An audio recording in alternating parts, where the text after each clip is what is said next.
হঠাৎ করে যমুনা ফিউচার পার্কের আটতলাতে এরকম একটা দৃশ্য ঘটে গেল, যেখানে একজন সিকিউরিটি গার্ডকে টপ ফ্লোর থেকে এমন একটি সিদ্ধান্ত নিতে হচ্ছিল।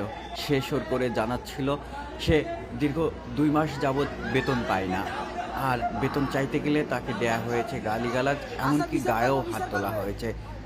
পরিবারকে সে টাকা পাঠাতে পারছে না, পরিবারের লোকজন না খেয়ে আছে, তাই এই জীবন রেখে আর কি লাভ, এমনই চিৎকার করে তাকে বলতে শোনা গেছে। অনেক বোঝানোর পরে পরবর্তীতে তাকে এ পথ থেকে আসলে ফিরত আনা গেছে। ভিডিওটি শেষ পর্যন্ত দেখলে আপনারা বুঝতে পারবেন বিষয়টি।